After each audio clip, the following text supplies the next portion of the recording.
శ్రీమన్మహాభారతము 394వ రోజు.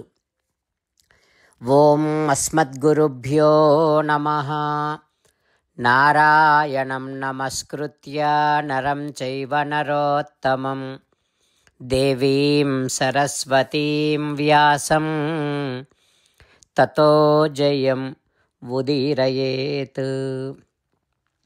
శ్రీమన్మహాభారతము సభాపర్వము 4వ అధ్యాయము ద్వారా సూత మహానుభావుడు శౌనకాది మహర్షులందరికీ ప్రవచనం చేస్తూ ఈ రకంగా చెబుతూ ఉన్నాడు.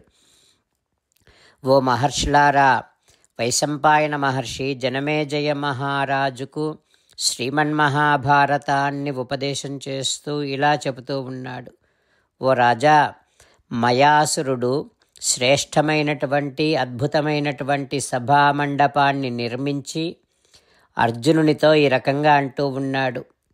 ఏషా సభా సవ్యసాచిన్ ధ్వజోహి అత్ర భవిష్యతి. ఓ సవ్యసాచి అర్జున, ఇదియే మీ సభ. ఇక్కడ ఒక జెండాను నేను ఉంచుతున్నాను. దీని యొక్క అగ్రభాగములో భూతాలలో కింకర గణము అనేటటువంటి కింకరులు అక్కడ నివాసం ఉంటారు.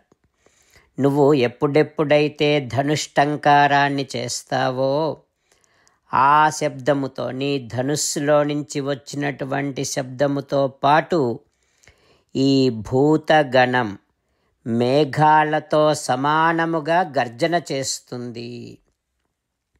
ఇక ఇదిగో ఇది రథం. ఇది సూర్యునితో సమానమైనటువంటి తేజస్సుతో ప్రకాశించే అగ్నిదేవుని ఉత్తమ రథం. అంతేకాదు అర్జున, తెల్లని వర్ణముతో ప్రకాశించేటటువంటి బలిష్టమైనటువంటి ఇదిగో ఇవి దివ్యమైనటువంటి గుర్రాలు. ఇక ఒక ధ్వజము కూడా ఉంది ఈ రథము మీద. ఈ ధ్వజో వానర లక్షణ, వానర చిహ్నముతో ఉంటుంది. దీని నిర్మాణమంతా కూడా మాయామయం.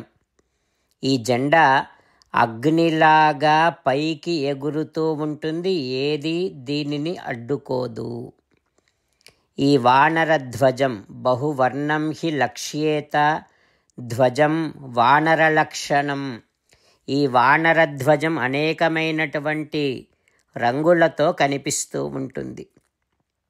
నువ్వు ఎప్పుడు యుద్ధరంగములో ఉన్నా ఇది ఎప్పుడూ పైకి మాత్రమే ఎగురుతూనే ఉంటుంది, ఎప్పుడు వంగిపోదు, స్థిరంగా ఉంటుంది ఈ వానర ధ్వజం అని మయాసురుడు అర్జునునితో చెప్పి అర్జునుడిని గాఢంగా ఆలింగనం చేసుకొని ఇక వెళ్ళిపోయాడు.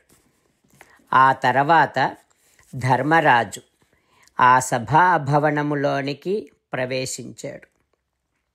ఆ సభాభవనములోనికి ప్రవేశించే సమయములో, ఆ తరుణములో ధర్మరాజు వేలాది మంది బ్రాహ్మణులకు అన్న సంతర్పణ చేసి భక్ష్య భోజ్య చోష్య లేహ్యాది రకరకాల మంచి మంచి పదార్థములతో అన్న సంతర్పణ చేసి దక్షిణాదులను సమర్పించి నూతన వస్త్రములను పుష్పహారాలను సమర్పించి అందరినీ సంతృప్తిపరిచాడు ధర్మరాజు ఆ మయ సభాభవనములోనికి ప్రవేశించే సందర్భములో.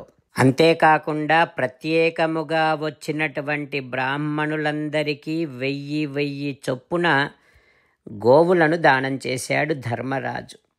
ఇక పుణ్యాహవాచన మంత్రాలు అందరూ చదువుతూ ఉంటే ఆ మంత్రశబ్దము ఆకాశాన్ని అంటుకుంటూ ఉంది. మారు మ్రోగుతూ ఉన్నాయి వేద శబ్దాలు, వేద మంత్రాలు. ఆ రకముగా అనేకమైనటువంటి మంగళ వాద్యాలు మ్రోగుతూ ఉంటే కురుశ్రేష్ఠుడైనటువంటి ధర్మరాజు వివిధ సుగంధ ద్రవ్యాల పరిమళముతో ప్రకాశిస్తూ ఉండేటటువంటి, పరిమళిస్తూ గుబాళిస్తూ ఉండేటటువంటి ఆ సభాభవనములోనికి ప్రవేశించి ధర్మరాజు ఆ సభాభవనములో దేవతలను స్థాపించి పూజించాడు. ఆ రకంగా ధర్మరాజు ఆ భవనములోనికి ప్రవేశించాడు. ఇక అక్కడ ఆ సభాభవనములో ధర్మనందనుడైనటువంటి ధర్మరాజును సేవించటం కోసమని చాలామంది వచ్చారు. చాలామంది మల్లులు, నటులు, సూతులు, వైతాళికులు వీరందరూ వచ్చారు. తన సోదరులతో కూడి ధర్మరాజు పూజా కార్యక్రమాన్ని చేసి ఆ భవనములో స్వర్గలోకములో ఇంద్రుడిలాగా ఆ సుందరమైనటువంటి సభాభవనములో అటూ ఇటూ విహరిస్తూ ఉన్నాడు. ఆ తర్వాత ఏం జరుగుతుందో రేపు తెలుసుకుందాం. జై శ్రీమన్నారాయణ. జై శ్రీమన్నారాయణ. అమ్మా నాన్నలకు సాష్టాంగ నమస్కారం చేద్దాం. మన ఆచార్యవర్యుల శ్రీచరణారవిందములకు సాష్టాంగ నమస్కారం చేద్దాం. శ్రీ వేదవ్యాస మహర్షుల వారి దివ్య పాదారవిందములకు సాష్టాంగ నమస్కారం చేద్దాం. శ్రీ విఘ్నేశ్వర స్వామి వారి శ్రీచరణారవిందములకు సాష్టాంగ నమస్కారం చేద్దాం.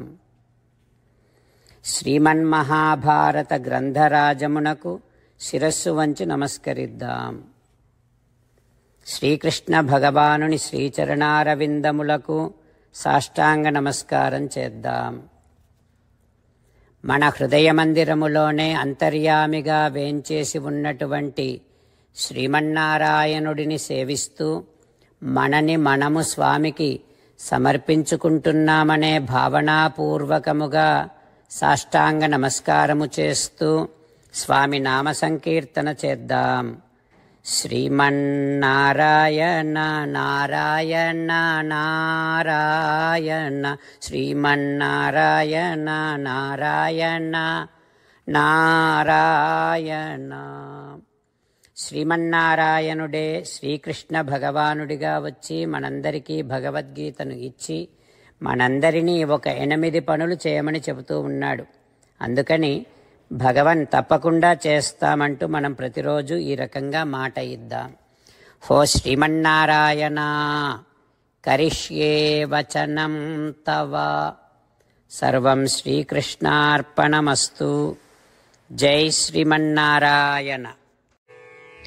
జై శ్రీమన్నారాయణ. భక్తులకు ప్రత్యేకమైనటువంటి విజ్ఞాపన.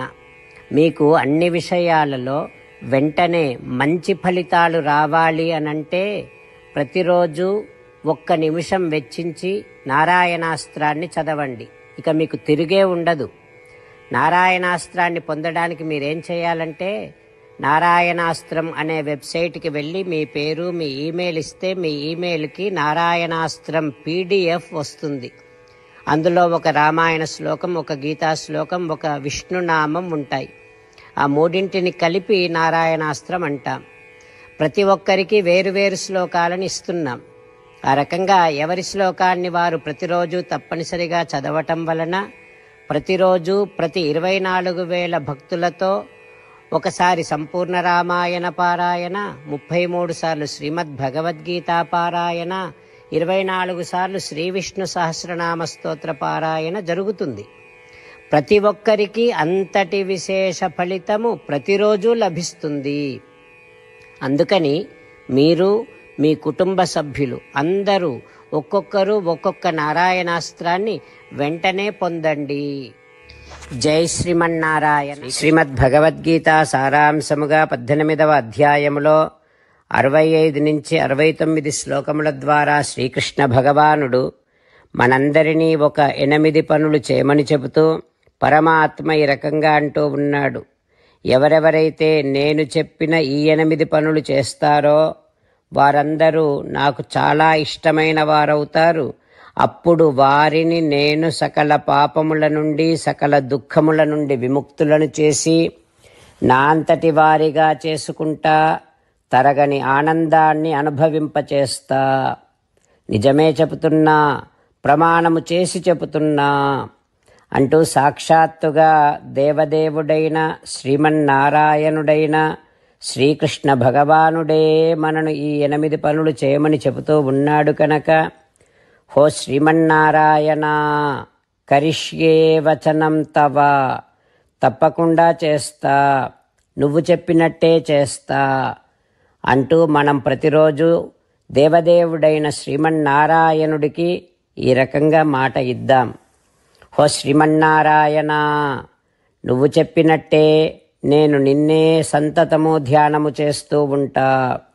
హో శ్రీమన్నారాయణ, నువ్వు చెప్పినట్టే నేను నీ భక్తుడిగానే ఉంటా.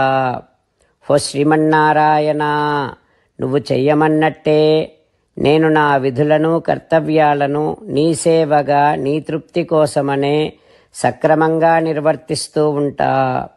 హో శ్రీమన్నారాయణ, నువ్వు చెప్పినట్టే నేను నీవాడిని అనే మహావిశ్వాసాన్ని సంతతము కలిగి ఉంటూ నా హృదయములో నీకే నమస్కరిస్తూ ఉంటా.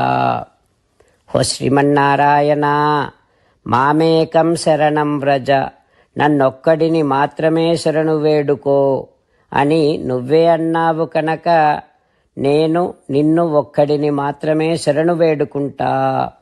హో శ్రీమన్నారాయణ, మా శుచః, ఇక దుఃఖించకు అని నువ్వే నాకు భరోసా ఇస్తూ ఉన్నావు కనుక నేను ఇక దుఃఖించను. హో శ్రీమన్నారాయణ, నువ్వు చెప్పినట్టే నువ్వు నా కోసమని చెప్పిన శ్రీమద్భగవద్గీతను ఎప్పుడో ఒక్కసారి కాకుండా ప్రతిరోజు కనీసం ఒక్క శ్లోకాన్నైనా అనుసంధానము చేస్తూ గీతోపదేశాన్ని జ్ఞాపకం చేసుకుంటూ ఉంటా. హో శ్రీమన్నారాయణ, నువ్వు చెప్పినట్టే నువ్వందరి కోసమని చెప్పిన శ్రీమద్భగవద్గీతను తెలియని భక్తులందరికీ తెలియచేసే నా వంతు ప్రయత్నాన్ని నిరంతరము కొనసాగిస్తూనే ఉంటా. హో శ్రీమన్నారాయణ, నేను నువ్వు చెప్పినట్టే చేస్తా, నీకు నచ్చినట్టే ప్రవర్తిస్తా, నీకోసమే పని చేస్తూ ఉంటా. కరిష్యే వచనం తవ. సర్వం శ్రీకృష్ణార్పణమస్తు. జై శ్రీమన్నారాయణ.